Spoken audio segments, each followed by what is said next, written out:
All right, so here we go. We got some a few other genetic laws here we want to talk about.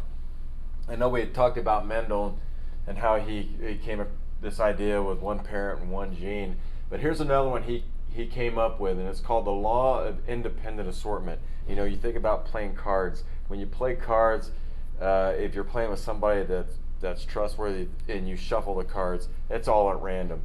Okay, and so the law of independent assortment, so you could apply that to cards. You could say, well, I'm shuffling the cards, and it's just all happening at random. So they're independently just going wherever they fall. Okay, in this case, it says genes are sorted at random during the formation of gametes. Now, that's kind of a strange word to us, gametes. And so you think about it, our genetic material is placed in either a sperm cell or an egg cell, but it's never the same, ever. You know, think about your cards. You could shuffle the cards. Your cards would have to be like, you'd have to have 8 million cards to compare shuffling cards with shuffling all of our genetic material either into a sperm cell or egg cell. It's massive, the information that's held inside either a sperm cell or an egg cell, a gamete.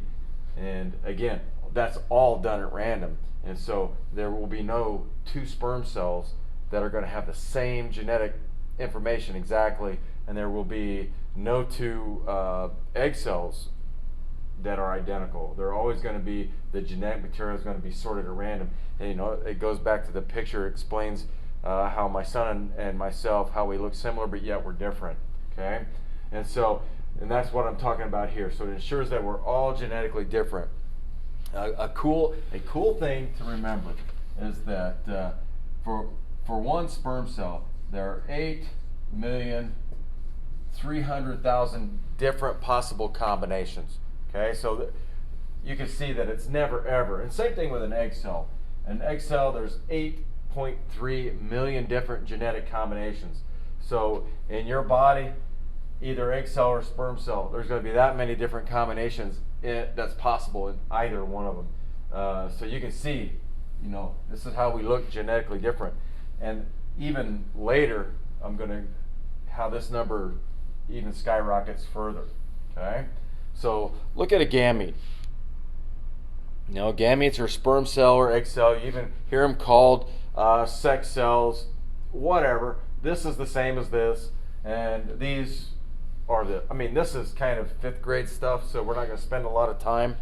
And so you always see me busy writing these numbers, right? And so we haven't really gotten in too much detail kind of what they look like, but we've been segregating alleles, right?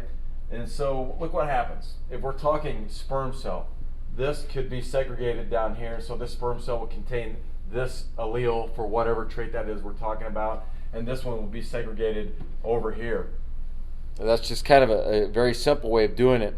And then for egg cells, it could be this, and I don't know if you can actually see it, but I actually have the dominant B written in here for whatever that is, and then this one's going to segregate over here in this way. Here's a cool thing. Guys, from the time they hit puberty, they make millions and millions and millions of sperm cells every day. Girls, when you were born, you had roughly 100,000 mature, fertile eggs. Just the delivery system wasn't mature enough, but that's crazy because the eggs are already fully formed, ready to go, where the guys' delivery system isn't made yet, and so you can't get fertile until you go through puberty. It's wild how Mother Nature's got it set up. Okay? Now, again, a highlight. This is all random. None of this is pre-planned. Our body does just pre-plan, okay, this gene's going to go here, this gene's going to go there. It's not the way it works. Now, law here. After Mendel died, we discovered other things. And here's one called a law of incomplete dominance. Sounds kind of difficult. Not really. What this says is that we've always said that, if you have, I don't know, we've been using dominant Y for yellow, and in our SpongeBob's we've been going a lowercase recessive y for blue. This one is completely dominant over the blue. So if there is a dominant yellow, you will not see the blue. Remember I told you it's kind of like Here's the dominant. It masks the recessive so you can't see it. So the only thing that shows is the dominant.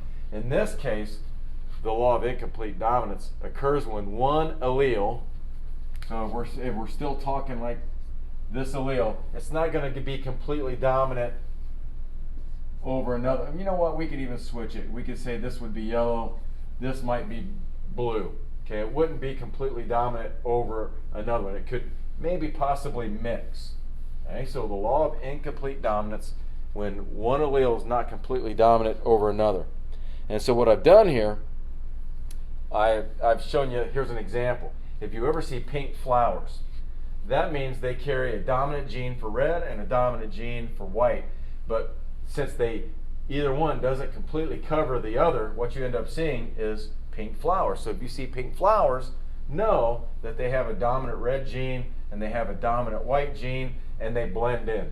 Okay, and so you can't see, but over here there's a white W. You might be able to see it, and so the R's come over, W's come over, and since they are not dominant over another, they just blend into pink. So that's the law of incomplete dominance. So in your mind and in your notes, put incomplete dominance, pink flowers, and then that would kind of help you understand, maybe jar your memory a little bit so you would remember. So the law of incomplete dominance. Okay, last law. Again, after Gregor Mendel passed away, they figured out there was other ways that genes move, and one is called the law of codominance. Okay, so co means together, so it means the genes are going to be dominant together. So you're going to actually be able to see both of these. Okay, so an example here in this case, look, you got some white in here, you got some red, both dominant colors. Remember, it's not incomplete dominance, so that whole thing would be pink, but you see the dominant red, you see the dominant white. So anytime a spotted flower, you're seeing codominance. Over here, look at this poor cow. He's got a dominant brown color and a dominant white, and you see it makes him spotted. The Dalmatian dog might be a pretty good example of that. You would see.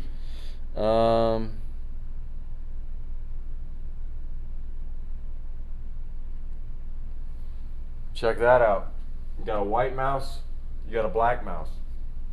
Okay, so if this is a dominant color, and we're talking codominance, and then over here you have the black, think about what would the offspring look like if I'm talking codominance. So if I were here actually giving you the notes, this is where I'd stop and say, hey, you, what do you think?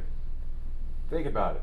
If it's codominance, you get a white mouse and a black mouse, what are they going to form? What kind of colored offspring are they going to have? Check this out. Look at that. Yeah, you see cats like that, they call them calico, and they're usually female because that color is carried on an X chromosome. And it could be the same situation here, but that's the offspring of the two mice. Now, remember, this is codominance. And so when both alleles contribute to the trait, so you can actually see the white and the brown, okay, and then another color kicks in, you don't even need to worry about it because that's beyond the scope of what you need to know. So you got a white dominant, there it is, black dominant, there's the color. That gives you a spotted mouse, a calico mouse. Again, same thing that you find in cats. So incomplete dominance, there's a blending, think pink flowers. Codominance, think spotted. Think spotted. They both contribute to the trait. Okay, I'm done.